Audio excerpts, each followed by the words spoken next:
Distribusi berikutnya adalah distribusi normal, ya, normal distribution.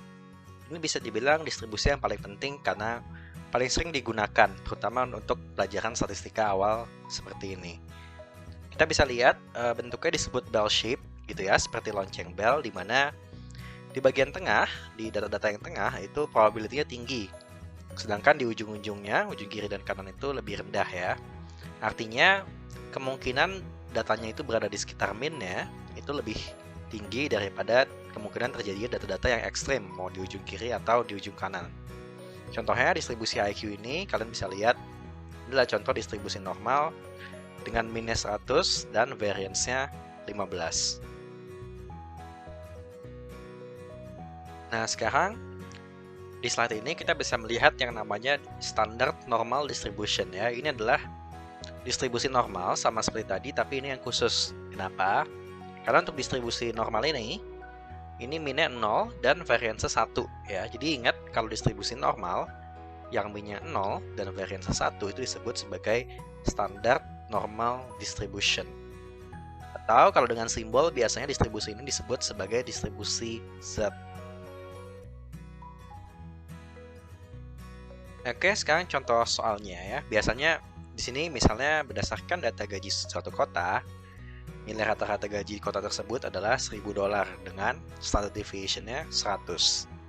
Dengan simbol kita bisa tulis seperti ini, data X itu ya, di sini berarti gaji, distribusi normal N dengan minus 1000 dan variance-nya 100 kuadrat ya, karena standard deviation-nya 100 berarti variance-nya 100 pangkat 2.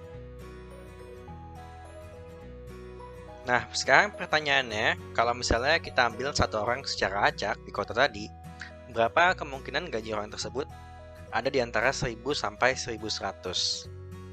Nah, untuk menjawab ini, kita harus ubah data gaji kita dulu yang dalam dolar ini menjadi data standarisasi, yaitu data dengan yang termasuk distribusi standar normal tadi.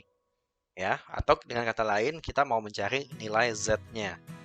Ya, jadi kalau data gaji kita ini, data aslinya itu adalah X, maka Z itu adalah nilai standarisasinya. Kenapa? Karena nggak seperti uniform distribution, ya, ngitung probability tinggal cari rumus persegi panjang. Normal distribution kalian bisa lihat tadi bentuknya lebih melengkung gitu ya, seperti bell shape. Kita nggak bisa ngitung panjang kali lebar aja. Jadi, maka kita harus hitung nilai Z-nya dulu. Untuk 1000 ya, dan untuk 1100. Jadi untuk batas bawahnya dan untuk batas atasnya juga. Nah, sekarang kita coba mulai menghitung dari nilai Z-nya. Nah, jadi seperti kalian terlihat di slide sebelumnya, rumus Z itu adalah X minus mu, yaitu min-nya, dibagi sigma, standard deviation-nya. Nah, dari soalnya kita bisa lihat min-nya itu 1000 dan standard deviation-nya adalah 100. Nah, X itu adalah yang ditanya ya, berarti X-nya ada 2, 1000, dan 100 batas-batasnya. Untuk 1000, pas kita hitung Z-nya, ternyata 1000 minus 1000 per 100, ternyata hasilnya 0 ya. Nah, karena 1000 itu adalah min-nya, maka memang hasilnya pasti 0. Jadi ingat, kalau misalnya yang ditanya itu adalah nilai min-nya sendiri, yaitu 1000 di sini, kalian nggak perlu hitung Z-nya, hasilnya udah pasti 0. Nah, sedangkan untuk 1100 baru kita harus hitung dengan rumus tadi. 1100 minus 1000 per 100, ternyata hasilnya Z-nya adalah 1. Nah, jadi kita mau cari, karena kita mau cari probability gaji dari 1000 sampai 1100, itu sebenarnya sama dengan mencari probability Z dari 0 sampai 1. Oke, nah sekarang kalian bisa ngelihat kenapa kita perlu mencari nilai Z tadi. Di sebelah kiri ini kalian bisa lihat ada yang disebut namanya Standard Normal Distribution Table. Di bagian atasnya kalian bisa lihat bahwa ada grafik gitu ya, dimana bagian tengahnya sampai suatu titik, di sini ada 1,45 ya, dari 0 sampai 1,45. Probability-nya adalah 0,4265. Itu contoh aja, artinya semua angka yang di tabel ini melambangkan nilai probability dari 0 sampai suatu titik tertentu. Nah, misalnya untuk kali ini kita mau cari probability dari 0 sampai 1 ya, sesuai hitungan kita yang tadi. Kita tinggal cari aja dari kolom kanan kiri ya ke bawah, cari angka 1,0. Lalu untuk yang ke kanannya kalian cari aja 0,00 karena angka yang kita mau cari adalah 1 pas gitu ya, 1,00. Maka di situ hasilnya yang dibuletin ini adalah 0,3413. Artinya itu berarti jawabannya. Jadi probability nilai Z 0 sampai 1 atau sesuai dengan soalnya probability gaji dari 1000 sampai 1100 adalah 0,3413. Artinya kemungkinan orang yang diambil secara acak gajinya dari 1000 sampai 1100 adalah 0,3413 atau 34,13%. Nah, pertanyaan selanjutnya, berapa kemungkinan orang yang dipilih secara acak itu gajinya berada antara 790 sampai 1000? Nah, sama kayak sebelumnya kita harus hitung nilai Z-nya dulu. Untuk 1000 Z-nya adalah 0 karena dia min, gak usah dihitung. Sedangkan untuk 790 kita hitung dengan rumus yang tadi. 790 minus 1000 per 100 ternyata hasilnya adalah minus 2,1. Nilai Z bisa negatif ya, jadi jangan bingung. Nah, untuk nyari probability yang negatif itu sama aja dengan yang positif. Ya, coba kalian bayangkan dari grafik yang standar normal tadi ya, yang ada di bagian kiri atas itu. Bayangin kalau misalnya dia bukan ke kanan di hasilnya tapi ke arah kiri.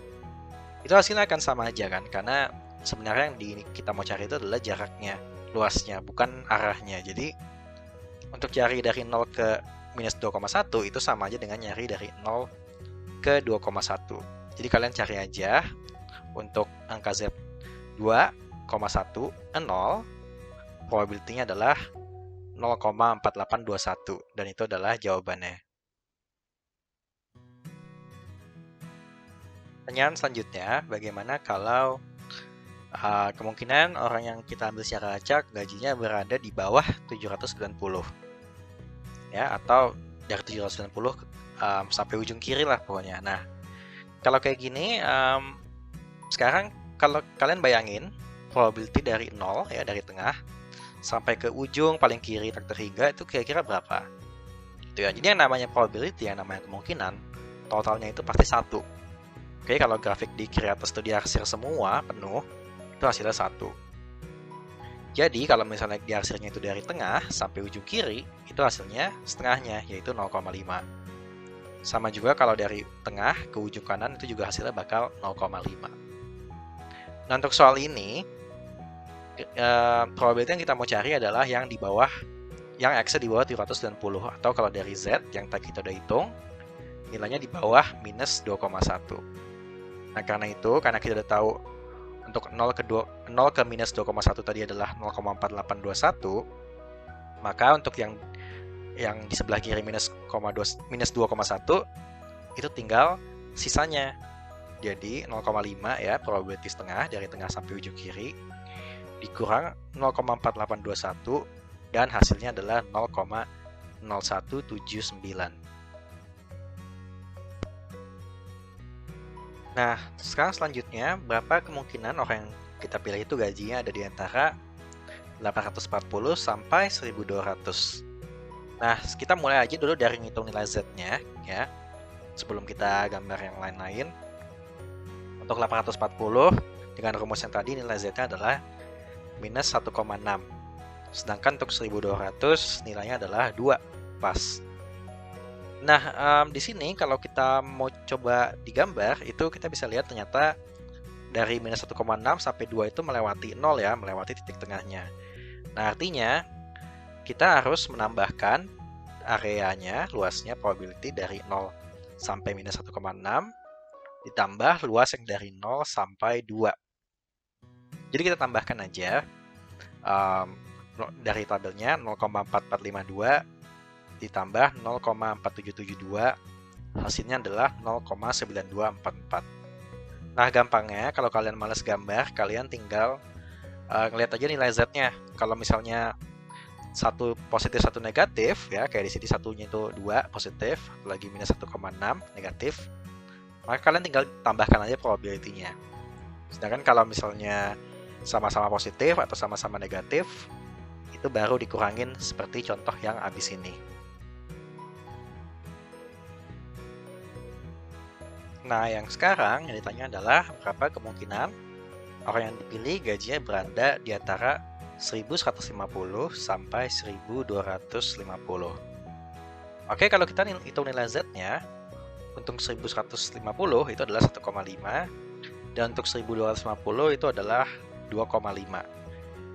Nah, jadi kalau kita masih mau gambar, kita bisa lihat dua-duanya ada di sebelah kanan 0 ya, ada di sebelah kanan min. Jadi kalau kita mau cari daerah diantaranya, itu caranya adalah dengan mengurangin probability dari 0 ke 2,5 dengan probability dari 0 ke 1,5. Ya, jadi kalau kita pakai tabelnya, ini berarti 0,4938 dikurang 0,4332, hasilnya menjadi 0,0606. Ya, jadi kalau kalian malas gambar, ingat kalau nilai Z-nya dua-duanya positif seperti ini atau dua-duanya negatif, maka kalian langsung kurangin aja, kurangin probability yang lebih besar, kurangin yang lebih kecil. Oke, sekarang kita kerjakan exercise ini dulu ya. Soalnya masih sama. Berdasarkan data gaji di suatu kota, nilai rata-rata gaji di kota tersebut adalah $1.000 dengan standard deviation $100. Nah, pertanyaannya kali ini, jika diambil satu orang secara acak, berapa kemungkinan gaji orang tersebut berada di antara $790 sampai dengan $840? A. 0,4552, B. 0,4821, C. 0,9373, atau D. 0,0269. Oke, silahkan pause videonya sekarang.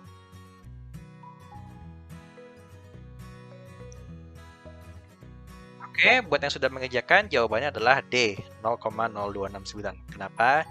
Ingat aja, kalau kalian malas gambar, setelah kalian hitung nilai Z-nya, dua-duanya negatif ya, dua-duanya di bawah min. Maka kalau dua-duanya negatif, kalian aja probability-nya yang lebih besar ya, dengan yang lebih kecil. Di sini 0,4821 dikurangi 0,4552, hasilnya adalah 0,0269. Nah, sekarang kita bahas soal yang lain. Ya, anggap aja di kota lain, kata-kata gajinya adalah $67.900 dengan standard deviation $2.050. Nah, di kota ini, 4% penduduk dengan gaji terkecil akan mendapatkan bantuan dari pemerintah. Nah, yang tanya di sini adalah berapa nilai batas gaji maksimum tersebut. Jadi, 4% terkecil tuh mulai dari berapa dolar sih gajinya gitu, berapa dolar ke bawah. Nah, pertama kita tentunya tahu minnya ya, minnya 67.900, standard deviation-nya 2050. Nah, jadi soal ini sebenarnya seperti dibalik dengan soal sebelumnya. Kita tahu probability-nya, tapi kita nggak tahu nilai Z-nya. Dan kalau kita nggak tahu nilai Z-nya, kita nggak tahu nilai X-nya juga. Nah, kita sebut aja nilai Z yang kita mau cari ini A dulu aja gitu ya. Jadi kalau probability kurang dari A itu adalah 4%. Ya, 4% dengan gaji terkecil tadi. Nah, jadi sebaliknya kalau kita mau nyari probability dari 0 sampai A itu adalah 0,5 ya, setengah nyari semuanya. Dari tengah ke kiri ya, 0,5 kurang 0,04 yang 4% tadi, dan hasilnya adalah 0,46. Jadi probability dari 0 sampai A itu adalah 0,46. Nah, sekarang kita nyari nilai A tadi ya, masih dalam distribusi yang Z. Jadi sekali ini caranya kebalik. Sekarang lihat ke tabel standard normal distribution-nya lagi, tapi kita lihat langsung ke probability-nya. Kita cari yang paling mendekati 0,46.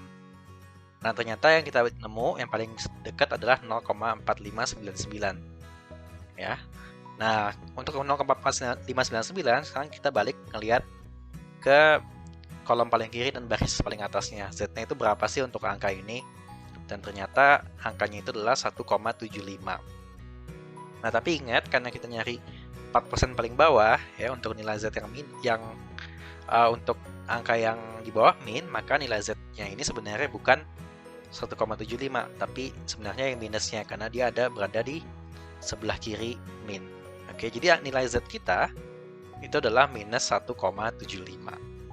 Ya, itu nilai yang dalam distribusi Z-nya. Nah, sekarang kita balik rumus standarisasinya. supaya kita bisa mendapatkan nilai X-nya. Tadi kita ingat rumus Z adalah X minus mu per sigma. Kita masukin angkanya aja, Z-nya minus 1,75. Lalu tadi masukkan mean dan standard deviation-nya juga. Ternyata setelah dihitung, nilai X-nya adalah 64.312,5. Artinya, berarti yang mendapatkan bantuan dari pemerintah, 4% ke bawah itu adalah mulai dari $64.312,5 ke bawah. Oke, silakan lanjut ke video berikutnya.